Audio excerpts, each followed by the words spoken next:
In today's video, I'm going to be going to central Maine bear hunting over bait with MAINE Whitetail Adventures. This will be my second time going up and my dad's second time going up. It'll be my dad, his friend, and I. It's his friend's first time ever bear hunting, so that's going to be a pretty cool experience. But him and I went bear hunting last year with MAINE Whitetail Adventures as well. I saw a pretty decent sized bear on opening day. Unfortunately, it stayed back behind the barrel and would not come out into the open. It stayed in the brush right beside the barrel and then walked away. And then the remainder of my week was just seeing raccoons after raccoons after raccoons after raccoons, which I will say definitely kept me entertained throughout the whole trip. It was a lot of fun watching them. But on my end, my guide Jason asked me the last day if I'd like to switch to a different tree stand, and he told me straight up that he was really confident in the spot that I was in that a bear would end up showing up there because the bait was getting hit every single day, and that if I didn't sit at that tree stand, he's gonna put somebody else in the stand. And unfortunately, I chose to move to a different tree stand that day, and the guy who was moved into that stand had what I believe was that same bear walk into the bait, and he got a shot and got the bear. And I think it ended up weighing like 230 pounds dressed, which would come out to be like 270 pounds live weight, which is a pretty good sized bear out there. But on the bright side, it was his first bear, and that's a pretty good bear to get for your first, being 270 pounds. So I'm happy for him in that case. I just wish that I ended up staying in that stand rather than moving, but that's on me. And one of the big problems of this trip is that it was at minimum 85 degrees every day. There were a couple days that were 92 degrees, and when you're bear hunting in September, that's a bit much for the bears, so I think a lot of the bears were just being more nocturnal. But this trip, it's supposed to be high 70s, low 80s, or 80 as a low, so hopefully that'll be better for us this go around. But just taking Jasmine for a quick morning walk, then I'm gonna get back to the house, start packing up, and time for the drive up there. Gonna be hunting for 6 days, and probably gonna be doing a little fishing as well since it's right on a river. I think it's the Piscataqua or the Penobscot River. I'll put the answer to that in the comments now. But all right, we'll see you when we're up there.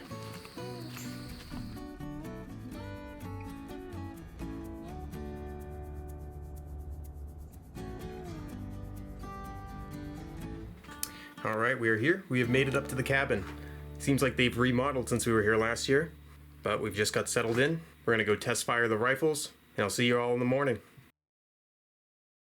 Alright, so it's the next morning. We had our debriefing yesterday and went to the range to go shoot to make sure our sights were still on. Mine was still on, so was my dad's and his friends. We're heading out at noon today. These baited bear hunts, we go out to the field around noon and then stay until the end of daylight. It's supposed to be nice and only partly cloudy today, and pretty much most of the whole week is supposed to only be partly cloudy for the afternoon, so it should be a good week for bear hunting. But yeah, just getting all my stuff packed, get the camera gear all set up and charged up, and I'll see you guys out in the stand.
cool.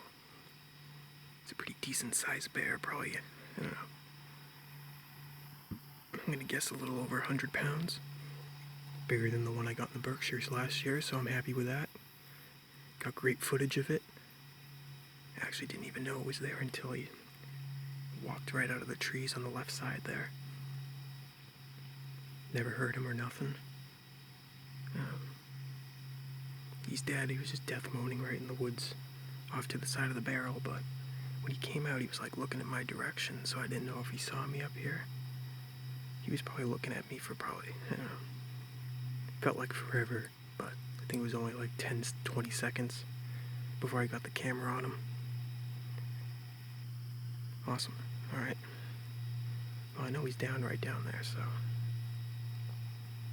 probably gonna go check him out before it gets dark. It's like, I don't even know, 6:30? No, probably 6:45. Yeah, 6:45, so cool. First day of the hunt. My dad shot one 3 hours ago exactly right now. I gave him a GoPro. I don't know if he had it running or not when he shot the bear. If he did, I'll show you that footage after this, but yeah, just his buddy Sean now. Hopefully he can get it done quickly as well. Alright, let's go see this guy. Well, alright, I just took a quick look down where I thought I heard that bear death moaning. And I just stood on the path where the bait barrel was and I couldn't see the bear, so I'm just gonna wait for my guy Jason to show up. You know, just in case. But I mean, the bear's dead. I just rewatched the footage, and I can see the air puffing out of his chest when I shoot him. So yeah, he's probably a little bit further back than I thought he was. Yeah, let's just wait for him to show up.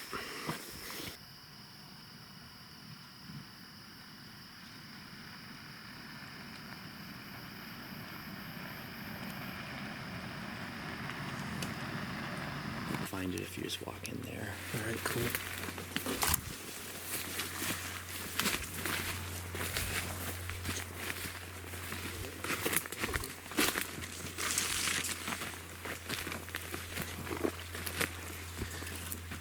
There it is.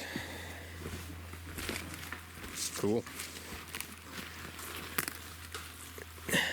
Nice.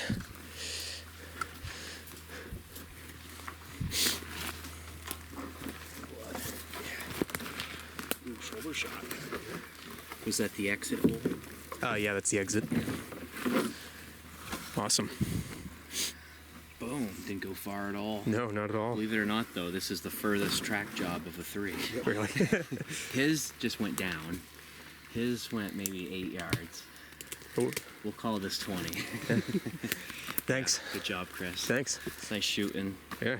Quick hunt, all three of you. If I took one step into the woods, I would have seen it. Sow. No, it's a boar. Oh, is it? Cool. Nice. All right. Gonna have to Oh, let me, do the tongue. Oh, there it is. boogers. All right, so.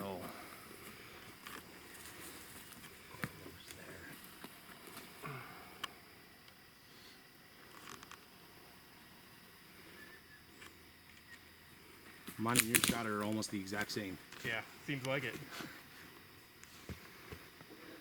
All right, it is the afternoon of the next day. My dad and I got our bears tagged yesterday, got him brought to the butcher. His buddy Sean is out in the stand right now trying to get his bear. Sean ended up seeing 5 different bears yesterday, a sow and her 2 cubs, and then 2 other smaller bears. So unfortunately, my dad didn't get his bear on GoPro. He couldn't find a place to attach it to the blind to make it work out, so. But in the meantime, I'm just going to be doing some fishing around camp, and we'll just be waiting for him to get his bear. Yeah, there's two.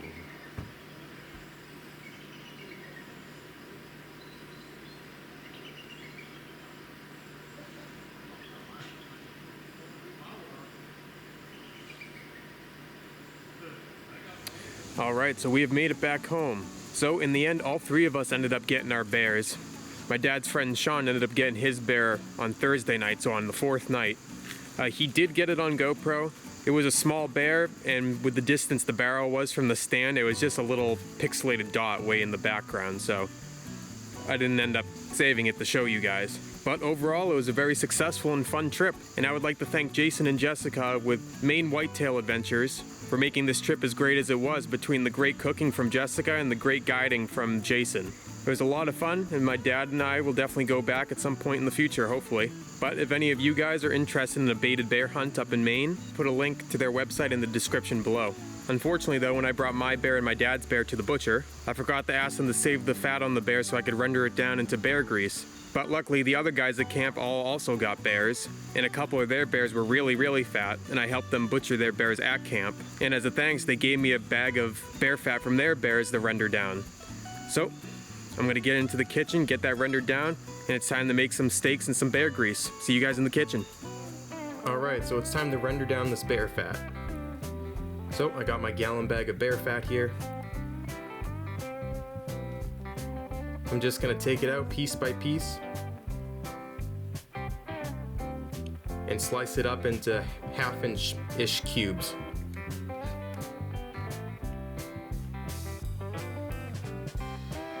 Once it's all cubed up, just gonna set it aside for a second to get the crock pot out. Once the crock pot's out, I'm just gonna put all the bear fat into the crock pot.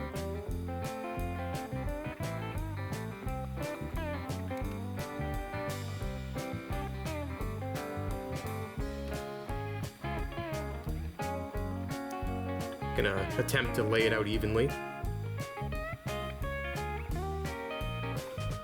Good enough. Alright, just cover it up. Gonna turn it on to low and just gonna leave it cooking there for at least 12 hours. About 14 hours later, just gonna start separating the grease from the fat chunks. The first couple jars will be pretty easy.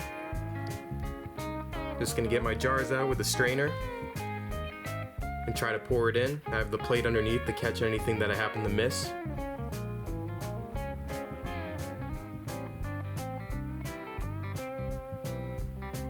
Doing this method, and I ended up getting 3 jars.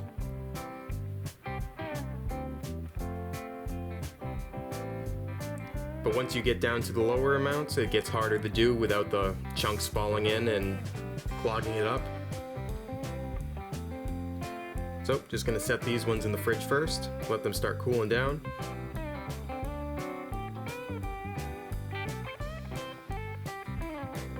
Now I'm going to take a different strainer, take all the fat chunks in a bowl, and just start squeezing out all the grease from it.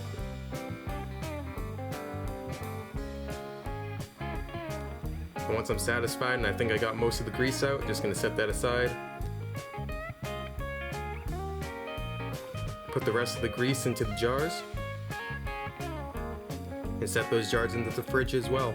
Ended up getting 5 pint jars, not bad. But now it's time to cook my lunch for work. So I'm gonna turn the stovetop onto medium-high, get out my pan, take some of the half-cooled bear grease, put it into the pan to let it melt down. This stuff melts really quickly. It doesn't take much for it to turn back to a liquid. Gonna use this seasoning from Cabela's. And once the oil's sufficiently heated, just gonna lay all the bear steaks into the pan. Now I'm just going to start flipping them back and forth a couple of times.